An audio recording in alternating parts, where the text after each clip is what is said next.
Hey there, I'm Ryan from One Bean Garden. Today is November the 21st, and of course we're 2 days before Thanksgiving. By the calendar, by the book, it's the wrong time of year to plant potatoes, but guess what? We got a bunch of these kind of gnarly looking seed potatoes that have sprouted from our spring harvest. So last December I planted a bunch of these and had pretty good results when they were ready to harvest. So rather than throw them out, why not just plant them and see what happens? Potatoes do typically okay in colder weather.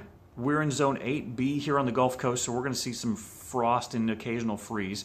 But we're going to plant them in grow bags. That way, if that happens, I can just bring them in the garage. So I want to take you through the process. By no means am I a master gardener, but every time I post on Instagram, we'll get questions about, what is your soil? What do you do to plant? What do you do to get results? So I just want to take you through this. Again, I'm not a master gardener. I just want to show you what works for us. So 2 days before Thanksgiving, let's plant some potatoes. Okay, so we've got our grow bag here, and pretty much anything you can grow in the ground, you can grow in one of these. You can see how deep that is.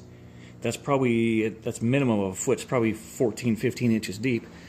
So when you get this full of soil, you can grow, we've grown beets, we've grown obviously potatoes in these, peas, carrots, you name it, you can grow it in these grow bags. And like I said, for where we are, it's perfect because you just put them right outside the garage. If you get frost, you can just bring it in. So we're going to start with about 4 inches of soil in the bottom, and our base soil is pretty much an even mix of mushroom compost, which you can see there, that good black stuff, and peat moss.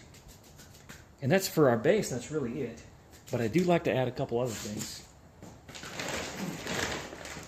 Mainly this stuff right here, that is rabbit manure. And what I like to do is take the pellets and grind them down, and you can still see a few pellets in there. But I like to grind it down so it's almost a soil consistency, and that stuff is fantastic for your soil. That's some great stuff. So I like to mix that in there, get as many of the chunks out of there as possible. Give it a shake to even it out. And I also like to add Epsom salt. And some gardeners, some forums online will tell you that this is a waste of time. But since we've started adding Epsom salt to our soil, our potatoes and peppers have never been better. More importantly, our tomatoes. We have not had one single tomato with blossom end rot since we started using Epsom salt. So it's kind of a results-driven thing. We get good results, so we use it.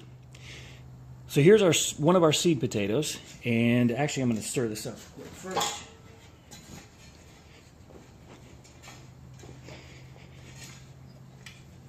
So,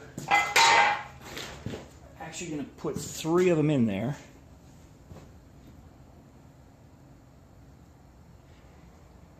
With the sprouts facing up.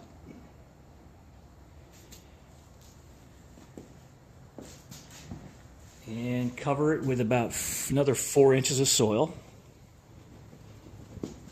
Should be good. And that's it. We're planted. And now all I got to do is water it.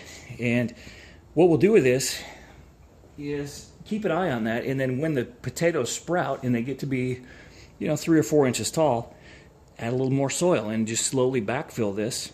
And eventually the potatoes, the plants, will grow probably a good foot and a half over the top of this bag. If it works. Of course, it is 2 days before Thanksgiving, so it might be a crash and burn disaster. But anyway, we just want to check it out and see what happens. Thanks for watching, and be sure to follow One Bean Garden on Instagram, Facebook, and Twitter. Thanks.